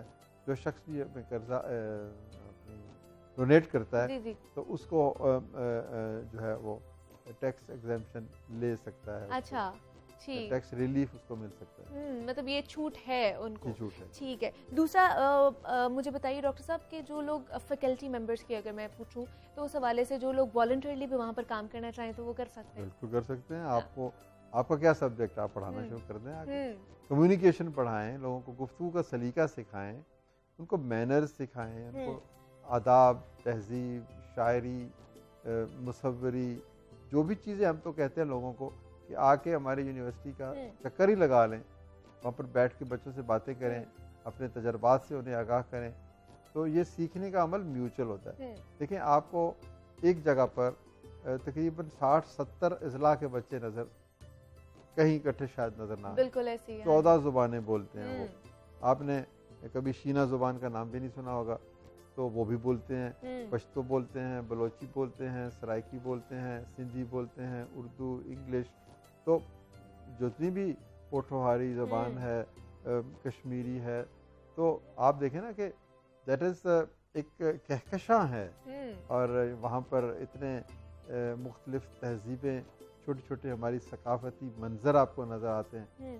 تو ہم تو لوگوں کو دعوت دیتے ہیں کہ لاہور سے یہاں سے صرف آدھا گھنٹہ ہے، آپ آئیں، کیونکہ وہ ریزیڈینشل ہے، اتوار کو بھی آئیں، بچوں کے ساتھ آئیں، فیملیز کے ساتھ آئیں، ان کے ساتھ کھیلیں، ان کے ساتھ کرکٹ کھیلیں، ان کے ساتھ گپ شپ لگائیں، ان کو کوئی چیز سکھائیں، اور ہمارے ساتھ کھانا کھائیں وہاں پہ. تو ہم چاہتے ہیں کہ وہ جگہ جو ہے وہ میوچل لرننگ کا ایک مرکز بنے. تو وہ ایک اس میں پکنک بھی آپ کر سکتے ہیں، آپ کہیں گے تو ہم آپ کے لیے وہاں پر بہترین آپ کی سالگرہ کا بندوبست کر سکتے ہیں. تو اس طرح لوگ فیملیز آپ سے رابطہ کرتے ہیں؟ جی بالکل، ایسوسیٹ ہوتے ہیں آپ لوگوں کے ساتھ؟ بالکل بالکل، ہمارے پاس لوگ آتے ہیں. اچھا. اور کیونکہ بات یہ ہے کہ ہم نے ان کے دروازے کھول دیے، ہم نے لوگ آئیں گے، دیکھیں گے، انسپائر ہوں گے، کوئی انسپریشن لے کے جائے گا، سوچے گا کہ مجھے بھی ایسا کام کرنا چاہیے. تو ہم تو یہ چاہتے ہیں نا کہ دوستوں کو بھی ملے درد کی دولت، یا رب صرف میرا ہی بھلا ہو مجھے منظور نہیں. تو درد کی یہ دولت عام ہونی چاہیے، تبھی عام ہوگی نا کہ آپ آئیں وہاں پہ. تو میں آپ کو اور آپ کی ٹیم کو دعوت دیتا ہوں کہ آپ تشریف لائیں. ضرور، انشاءاللہ ہم بھی کوشش کریں گے کہ وہاں پر آپ کے مہمان بن سکے. ڈاکٹر امجد ثاقب صاحب ہمارے ساتھ موجود تھے، اخوت فاؤنڈیشن کے فاؤنڈر ہیں، چیئرپرسن ہیں. ڈاکٹر صاحب بہت شکریہ آپ کے وقت کا، اینڈ میں امید کرتی ہوں اور دعا بھی میری یہی ہے کہ جو نیا انیشیٹو آپ لوگ سٹارٹ کرنے جا رہے ہیں ان پہ ہم لوگ بھی اپنی جو ایک فرض ہے، میں تو یہ کہوں گی کہ اس میں ہم لوگ اپنا بھی جو فرض ہے وہ نبھائیں. اور اگر آپ لوگ بھی کچھ ڈونیٹ کرنا چاہتے ہیں تو آپ ان کی ویب سائٹ پر جا کے آن لائن بھی ڈونیٹ کر سکتے ہیں. تو یہاں پہ ایک چھوٹی سی بریک لیتے ہیں، ملتے ہیں اس بریک کے بعد.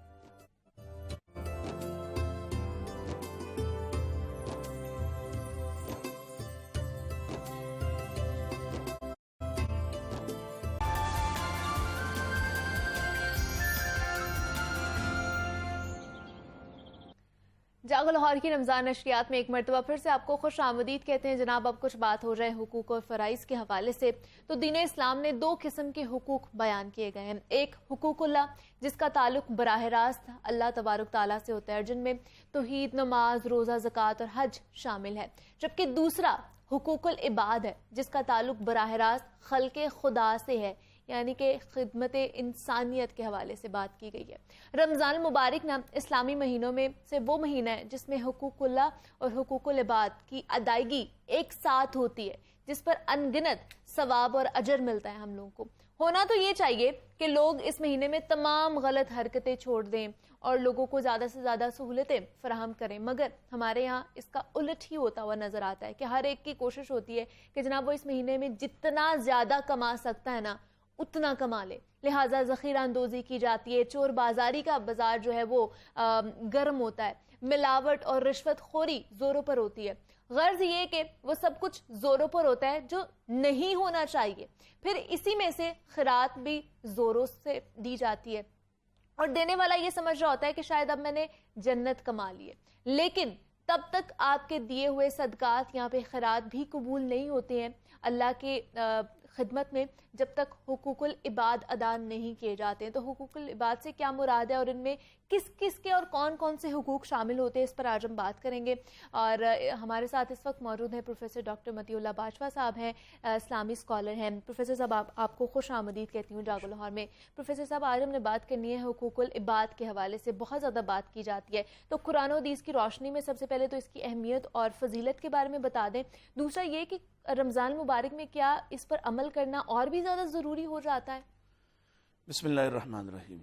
سب سے پہلے تو اس بات کو سمجھنے کی ضرورت ہے کہ یہ حقوق العباد اور حقوق اللہ یہ کیا چیز ہے. جی دراصل یہ ایک ہی بات ہے، اللہ تعالیٰ نے ہی متعین کیے ہیں حقوق، اور یہ حقوق ہمیں ایک دوسرے کو ہم نے نہیں دیے، یعنی یہ لوگوں کے بنائے ہوئے حقوق نہیں ہیں، بلکہ اللہ نے تقسیم کی ہے حقوق کی. اور کچھ چیزیں جو ہیں وہ بالکل اس کی ذات کے ساتھ منسلک ہیں، جیسے آپ نے اشارہ کیا عبادات کا معاملہ ہے، وہ بندے کا اور اپنے رب کا معاملہ ہے، اس میں کمی بیشی جو ہے اس پر بھی اس نے جو رحمت کے سلسلے قائم کر رکھے ہیں وہ موجود ہیں.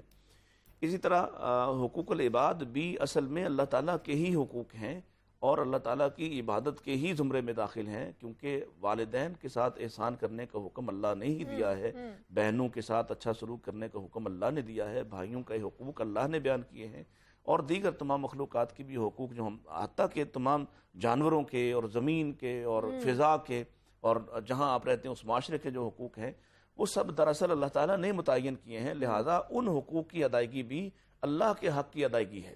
پہلی بات کیونکہ ہمارے ہاں ایک بڑا ہی عجیب و غریب سا تصور پایا جاتا ہے حقوق العباد کے بارے میں اور حقوق اللہ کے بارے میں، لوگ پھر اس کے اندر خود ہی ایک اپنی بنائی ہوئی من گھڑت بات ہے کہ اللہ تعالیٰ جو ہے وہ اپنے حقوق تو معاف کر دے گا، بندوں کے حقوق معاف نہیں کرے گا۔ حالانکہ یہ بات اللہ تعالیٰ کی قدرت سے اور اس کی شان اور اس کی جلالت کے مخالف اور اس کی جو ہے وہ بالکل نافرمانی پر مبنی ہے۔ اللہ تعالیٰ چاہیں تو وہ بندوں کے حقوق بھی معاف کر دیں گے، جیسے حدیث میں آتا ہے کہ قاتل اور مقتول دونوں جنت میں ہوں گے۔ کیسے ہوں گے کہ قاتل تو مقتول ہو کر یعنی وہ قتل مقتول جو ہے وہ تو قتل ہو کر جنت میں داخل ہو گیا، مظلوم قتل ہوا تھا۔ قاتل کو اللہ نے توفیق دے دی بعد میں توبہ کرنے کی، یا وہ سزا پا کر جیسے دنیا میں سزا مل گئی تو جسے دنیا میں سزا مل گئی اسے آخرت میں سزا نہیں ملے گی، یہ ایک بات ہے۔ اگر وہ ساتھ توبہ بھی کر لیتا ہے تو وہ بھی جنت میں ہوگا۔ اور ہم نے وہ حدیث میں واقعی سنا جس میں ایک آدمی جو ہے وہ 100 قتل کرتا ہے اور بالآخر توبہ کرنے کی کوشش کرتا ہے اور توبہ کے راستے میں فوت ہو جاتا ہے اور اس کو بھی جنت پہنچا دیجیے۔ تو اللہ تعالیٰ کے جو اختیارات ہیں ان پر بات نہیں ہو سکتی۔ اللہ نے متعین کیے ہیں حقوق بندوں کے بھی، ماں کا، باپ کا، بہن کا، بیٹی کا، بیوی کا، شوہر کا، یہ سارے حقوق اللہ نے بیان کیے اور رسول اللہ صلی اللہ علیہ وسلم نے ان کو آگے کھول کر لوگوں کے سامنے بیان کیا ہے۔ اب ان کی اہمیت اس قدر زیادہ ہے کہ ایک حدیث سنا کے، چونکہ ہمارے پاس وقت بڑا ہی کم ہوتا ہے، کہ آخرت میں ایک آدمی کے بارے میں حدیث آتی ہے، بلکہ اللہ کے رسول صلی اللہ علیہ وسلم نے پوچھا کہ تم جانتے ہو کہ آخرت کا مفلس کون ہوگا؟ اتدرون مل مفلس، جانتے ہو مفلس کون ہوگا؟ تو لوگوں نے کہا کہ یہاں تو مفلس وہ ہوتا ہے جس کے پاس مال نہ ہو، درہم و دینار نہ ہو۔ تو ظاہر ہے آخرت میں انسان کے پاس جو سرمایہ وہ نیکیاں ہیں، تو وہاں مفلس وہ ہوگا جس کے پاس نیکیاں نہیں ہوں گی۔ تو اللہ کے نبی صلی اللہ علیہ وسلم نے ارشاد فرمایا کہ نہیں، اس کے پاس بے شمار اعمال ہوں گے، پہاڑوں کی چوٹیوں جیسے اعمال ہوں گے، لیکن جب یہ اللہ کے سامنے کھڑا ہوگا تو ہر ایک کو اس ضابطے سے گزرنا پڑے گا کہ اس کے بارے میں پوچھا جائے گا کہ اس سے کوئی مطالبہ کرنے والا ہے، اس سے کوئی حساب لینے والا ہے۔ تو جب اس کے بارے میں اناؤنس کیا جائے گا کہ ہاں اس سے کوئی مطالبہ کرنے والا ہے، تو کچھ لوگ کھڑے ہوں گے، اور وہ کون لوگ ہوں گے؟ جن میں سے کسی کو اس نے دھکا دیا ہے، کسی کو تھپڑ مارا ہے، کسی کو گالی دی ہے، کسی کی غیبت کی ہے، کسی کا حق نہ حق جو ہے وہ کھایا ہے، چھوٹے چھوٹے وہ حقوق معاملات جیسے رشوت لی ہے، لوگوں کو اس نے پیسے آپ کو پورے دیے ہیں لیکن آپ نے چیز کم تول کے دی ہے، اس نے پیسے آپ کو پورے دیے ہیں اور صحیح جنس کے دیے ہیں، آپ نے ملاوٹ زیادہ دی ہے۔ یہ لوگوں کے حقوق ہیں، بندوں کے۔ آپ کو پیسے دینے کے بعد وہ آپ ذمہ دار تھے کہ آپ اس کو صحیح چیز دیتے۔ اب یہ سارے حقوق، چھوٹی چھوٹی چیزیں، حتیٰ کہ گالی دینے والا، حتیٰ کہ برے رویے سے پیش آنے والا، کوئی جیسے ہم ٹریفک میں کرتے ہیں کہ ایک دوسرے کے ساتھ جو ہم شرارت کر رہے ہوتے ہیں، تنگ کر رہے ہوتے ہیں، ہر وہ بات، چھوٹی سے چھوٹی بات جس سے دوسرے کو اذیت پہنچے اور جس کا حق سلب ہو، یہ آج قیامت کے روز کھڑا ہوگا اور اس بندے کے بارے میں کہے گا کہ اللہ میں نے اس سے یہ حق لینا ہے، اور پھر اس کی نیکیاں لے لے کر ان کو دی جاتی رہیں گی، حتیٰ کہ مطالبہ کرنے والے موجود ہوں گے اور اس کی نیکیاں ختم ہو جائیں گی، اور پھر ان کے گناہ لے کر اس کی گردن پر ڈال کر، حدیث میں آتا ہے ثم طرح فی النار، اسے جہنم میں پھینک دیا جائے گا۔ تو یہ حقوق کی اہمیت کا اندازہ تو آپ اس بات سے لگا سکتے ہیں کہ چھوٹی سی چھوٹی بات کسی مسلمان بھائی کی طرف تھوک دینا، یہ اتنا خوفناک معاملہ ہے کہ اس کا بھی فیصلہ قیامت کو ہوگا۔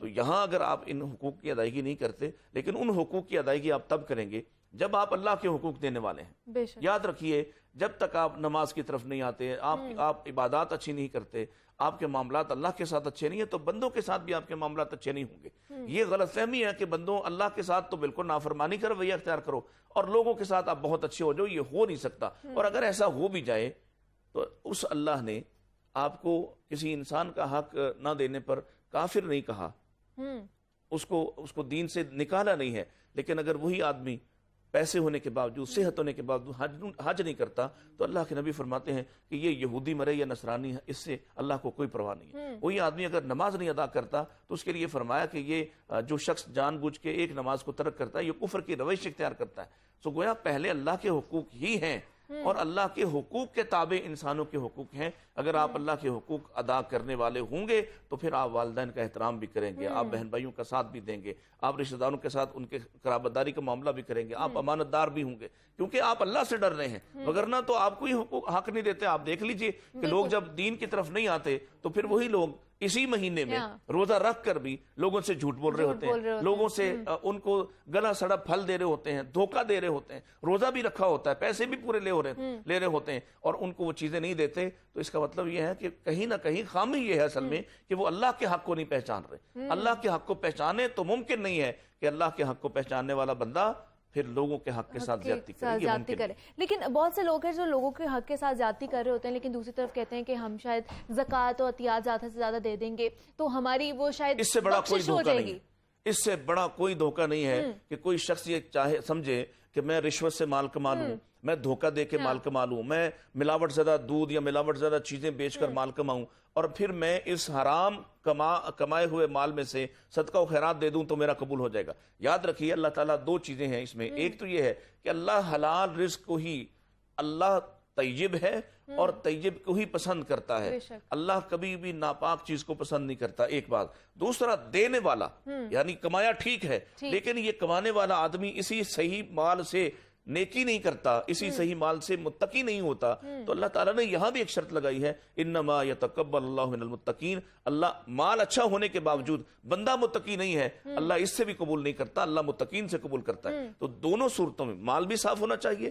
اگر آپ کا حرام کا مال, آپ اندازہ لگائیے کہ ایک حدیث میں نبی کریم صلی اللہ علیہ وسلم کا ارشاد گرامی میرے سامنے آ گیا ہے کہ آپ ارشاد فرماتے ہیں ذکر الرجل یطیل السفر. آپ نے ایک تمثیلی واقعہ بیان کیا کہ ایک آدمی لمبا سفر کر کے گرد و غبار ہیں اس کے بال, اس کا جسم تھکا ہوا ہے, وہ اس کے کپڑے گرد و غبار سے ہٹے ہوئے, یعنی سفر کی صعوبت تھکان اس نے برداشت کی ہے, اور وہ پہنچ گیا بیت اللہ میں. لمبا سفر کر کے گیا نا, اور بیت اللہ جا کے تو ہر آدمی کی دعا قبول ہوتی ہے. لیکن یہاں فرمایا اس کا, چونکہ اس کا کھانا حرام ہے, اس کا پینا حرام ہے, اس کا پہناوا حرام ہے, وغذی بالحرام, اور اس کی پرورش حرام سے ہوئی ہے.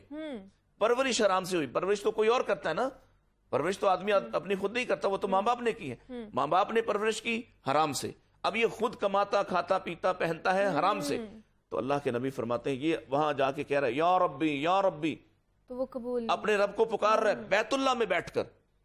لیکن اللہ کے رسول فرماتے ہیں فکیف ان یستجاب ذلک, اس کی دعا کیسے قبول ہوگی؟ تو ایسا نہیں ہے کہ آپ جھوٹ سے, دھوکے سے, فریب سے, ملاوٹ سے, رشوت سے, آپ لوگوں کے مال کو غصب کر کے آپ سمجھے کہ آپ نیکی کریں گے, آپ حج کر لیں گے تو سب ٹھیک ہو جائے گا. ایسا نہیں ہوگا, ایسا بالکل نہیں ہوگا, کیونکہ جب تک آپ کا مال پاک نہیں ہے.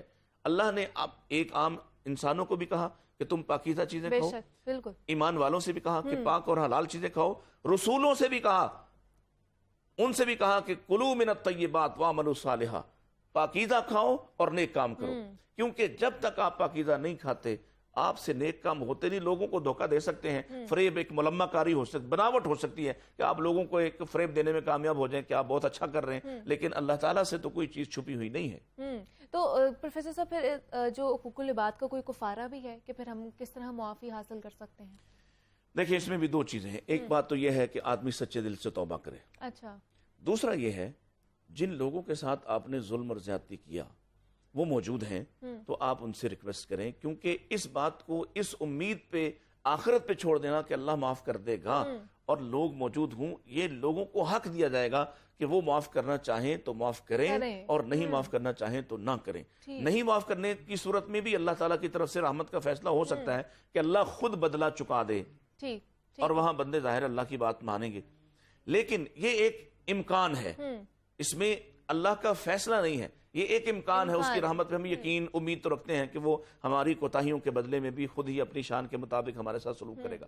لیکن اس میں ایک امکان ہے, اور یہ بھی امکان ہے جیسے حدیث اور قرآن و حدیث سے ثابت ہوتا ہے کہ اس کو اس کے گناہوں کی سزا کے لیے جہنم بھیج دیا جائے اور یہ سزا حاصل کرنے کے بعد جنت میں داخل ہو. تو یہ چانس لیس ہو جائیں کہ آپ یہاں کوشش کریں کہ آپ کو جہنم سے سیر کر کے واپس نہ آنا پڑے, بلکہ آپ اللہ کی رحمت کے حقدار پہلے سے بن جائیں. یہاں اپنے معاملات کو صاف کریں. دیکھیں نا رسول اللہ صلی اللہ علیہ وسلم کی اگر وقت ہے تو میں صرف یہ بات سنا دوں. اللہ کے رسول صلی اللہ علیہ وسلم کی کتنی پاک باز زندگی ہے, کتنی اعلیٰ زندگی ہے, کتنی نفع بخش زندگی ہے. لیکن آپ جب بیمار ہیں تو آپ کوئی جب آپ 8-9 دن ہو گئے آپ کو بیمار ہوئے اور بہت نکاہت تھی تو آپ لوگوں کا سہارا لے کر مسجد میں تشریف لائے, لوگوں کو جمع کیا گیا اور وہاں آپ نے ارشاد فرمایا کہ کسی نے مجھ سے کچھ لینا دینا ہے, میں نے کسی کا قرض تو نہیں دینا. تو ایک آدمی کھڑا ہو, اس نے کہا جی میرے 2 دینار ہیں, 2 درہم ہیں جو میں نے آپ سے قرض لینا ہے. تو آپ نے حضرت فضل بن عباس جو عباس رضی اللہ عنہ کے بیٹے ہیں ان سے کہا اس کا قرض چکا دو. پھر آپ نے کہا کہ میں نے کسی سے کوئی زیادتی کی ہو تو مجھ سے بدلہ لے سکتا ہے. تو ایک آدمی کھڑا ہوا, اس نے کہا کہ جی میں نے آپ سے بدلہ لینا ہے, آپ نے بدر کے دن میرے پیٹ میں تیر چبویا تھا تو آپ نے کہا تم اپنا بدلہ لے لو, میں صرف مکمل کر رہا ہوں. آپ نے کہا کہ بدلہ لے لو, کہنے لگا جی آپ کے میرے پیٹ پہ کپڑا نہیں تھا, آپ نے اپنے پیٹ سے کپڑا اٹھا کے کہا کہ تم مجھ سے بدلہ لے لو. تو رسول اللہ کی زندگی یہ ہے, ہمیں بھی اس طرح کی اختیار بالکل ایسے ہی ہے. پروفیسر ڈاکٹر مطیع اللہ باجوہ صاحب موجود تھے. پروفیسر صاحب بہت شکریہ آپ کے وقت کا, اور مجھے اب آپ نے اجازت دینی, اپنا بہت سارا خیال رکھیے گا. کل آپ سے دوبارہ ملاقات ہوگی. اللہ حافظ.